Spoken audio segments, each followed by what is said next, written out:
नमस्ते दोस्तों, आज इस कहानी में आपका स्वागत है। इस कहानी में मेरा नाम दीपक है। यह कहानी 3 साल पहले की है। तब मैं चेन्नई के वीट कॉलेज में दूसरे साल में था। उस समय मेरी उम्र लगभग 220 साल थी। मेरे पापा ने हमारी पढ़ाई और अपनी नौकरी की वजह से शहर के बाहर एक 2 मंजिला घर बनवाया था। नीचे 4 बेडरूम, किचन, हॉल और बाथरूम थे, जबकि ऊपर मेरे और माँ के लिए एक कमरे और बाथरूम में एक काफ़ी बड़ा और आरामदायक था। हमारे परिवार में माँ, पापा, दादी, मेरी बड़ी बहन अनाया और मैं। अनाया मुझे 5 साल बड़ी थी और उसकी उम्र 26 साल थी। उसका हाल ही में रिश्ता तय हुआ था और अगले महीने 5 जनवरी को उसकी शादी थी। घर में शादी की तैयारियों को लेकर काफ़ी उत्साह था। कपड़े, गहने, मेहमानों के स्वागत की योजनाएं, सब कुछ चल रहा था। शादी से 5 दिन पहले मम्मी की एक सहेली और उनकी बेटी आरुषि भी मदद के लिए हमारे घर आई हुई थी। शादी से 3 महीने ने पहले दिवाली की छुट्टियों में मामा के घर गया था, जहां मेरी और आरुषि की अच्छी दोस्ती हो गई थी। वह मुझसे 1 साल छोटी थी, लेकिन देखने में वह बहुत खूबसूरत लगती थी। उसका रंग भले ही थोड़ा सांवला था, लेकिन उसकी कदकाठी और अंदाज मुझे बहुत पसंद थे। वह लगभग 5 फीट 5 इंच लंबी थी। बहन अनाया देखने में बहुत मिलती जुलती, गोरी और खूबसूरत लड़की थी।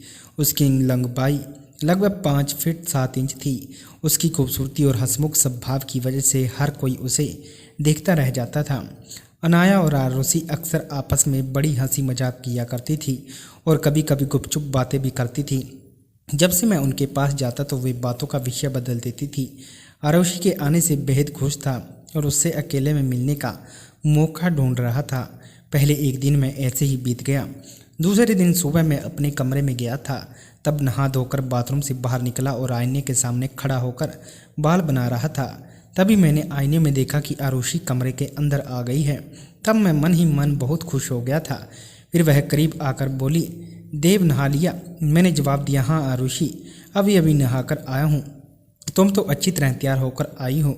तब उसने थोड़ी शर्माते हुए कहा, ऐसा कुछ मत बोलो, कोई देख ले तो क्या बोलेगा। इतने में हमारी बातचीत के बीच दरवाजे पर माँ खड़ी नजर आई। तब मुझे एकदम झटका लगा। मैं माँ को देखकर हैरान रह गया। तब माँ ने कहा, अगर ऐसा ही करना था तो कम से कम दरवाज़ा बंद कर लेते। अब तुम बड़े हो गए हो, समझदारी से काम लो, यह बचकानी हरकतें बंद करो। इतना बोलकर मम्मी चली गई। तब आरुषि मेरी ही तरफ देख रही थी, लेकिन मैं उसकी नज़रों से नज़र नहीं मिला पा रहा था। हमारी तो बोलती ही बंद हो गई थी। फिर मैंने धीरे से उसकी ओर देखा तो उसकी नज़रें मुझ पर टिकी हुई थी। सुबह का समय था और काफ़ी जोश में था। नीचे बैठने का नाम ही नहीं ले रहा था। मुझे खुद पर शर्म आ रही थी। मैंने हाथ से ठीक करने की असफल कोशिश कर दी। तब आरुषि भी मुझे देखकर हल्के से मुस्कुरा रही थी। इतने में दीदी आ गई और वह मुस्कुराते हुए बोली, चलो अब नीचे नाश्ता तैयार है, या पेट भर गया। फिर दीदी ने आरुषि से कहा, चलो आरुषि तुम जल्दी से तैयार हो जाओ, और दोनों नीचे चली गई। उनके जाते ही मैंने राहत भरी सांस लिया। तब मुझे लगा था अब दोनों हमें अच्छी खासी डांट लगाएंगी, लेकिन ऐसा कुछ भी नहीं हुआ। बाद में जब मैं शांत हुआ तो तैयार होकर नीचे गया। सब लोग नाश्ता कर रहे थे। तभी मेरी मम्मी ने कहा, आओ हीरो बाबू। मामा मामी मुझे हमेशा मजाक में हीरो बाबू कहते थे और मुझे इससे कोई फ़र्क नहीं पड़ता था। तब मैंने कहा, आ रहा हूँ, और नाश्ते की थाली लेकर बैठ गया। दीदी और आरुषि दोनों हल्के से मुस्कुरा रही थी।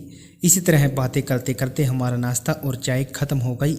इसके बाद मैं वापस अपने कमरे में पढ़ाई कर बैठ गई, लेकिन मेरा ध्यान बार बार आरुषि पर जा रहा था।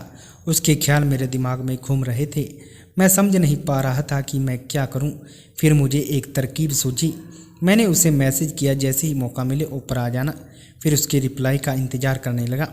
कुछ देर के बाद उसका जवाब आया, अभी काम में हूँ, बाद में आती हूँ। यह सुनकर मुझे थोड़ा अच्छा लगा और मैंने पढ़ाई करना शुरू कर दिया। करीब 1 घंटे बाद भी वह नहीं आई। तब मुझे लगा शायद वह काम में है या दीदी उसके साथ होगी। मैंने खुद को समझा लिया। थोड़ी देर के बाद वह कमरे में आई। तब मैंने तुरंत उठकर दरवाज़ा बंद किया और उसे अपने पास खींच लिया। वह भी बहुत बेचैन दिख रही थी। उसने पलटकर मेरी ओर देखते हुए कहा, बहुत अच्छा हो रही है, लेकिन अभी नहीं, अगर नीचे नहीं तो अनाया दीदी तुरंत आ जाएगी। अब उसे हमारे बीच में बात चल गया है। उसकी बात सुनकर मुझे लगा हमारी स्थिति साफ है, लेकिन मैं थोड़ा निराश हो गया और उसे अपने से दूर करते हुए कहा, तो फिर तुम यहाँ क्यों आई हो? इस पर वह बोली, ऐसा क्यों कह रहे हो? मुझे तुम्हारी भावनाएं समझ में आती हैं, लेकिन मेरी स्थिति भी तो तुम समझो। तब मैंने कहा, आरुषि, क्या मैं तुम्हें इतना स्वार्थी लगता हूँ? तुम बस बात करके मुझे शांत कर दोगी, लेकिन तुम्हारा क्या? फिर बोली, अरे बाबा, क्यों इतने सोचते हो मेरे बारे में? अब मुझसे नाराज तो नहीं हो? मैंने कहा, नहीं, तुम्हारे सामने आते ही मैं खुद को। फिर वह बोली, सच कहूँ तो मेरी भी यही हकीकत है, लेकिन अगर रात को मौका मिले तो हम हमारी बातें पूरी करेंगे। इतना कहकर वह चली गई। उसके बाद 3 दिन तक इसी तरह गुजर गए। हमें बिल्कुल भी अकेले मिलने का मौका नहीं मिला था। जब हमने आमने सामने होते हमारी भावनाएं जोर से मारने लगती। अब तो शादी बस 2 दिन दूर थी।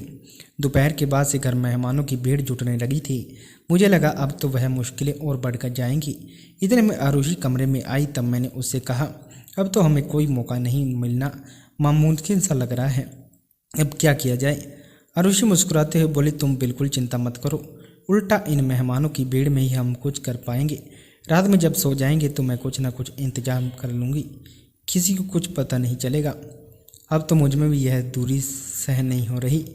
तब उसकी बात सुनकर मैं खुश होकर बोला, अगर ऐसा हुआ तो बहुत मज़ा आ जाएगा।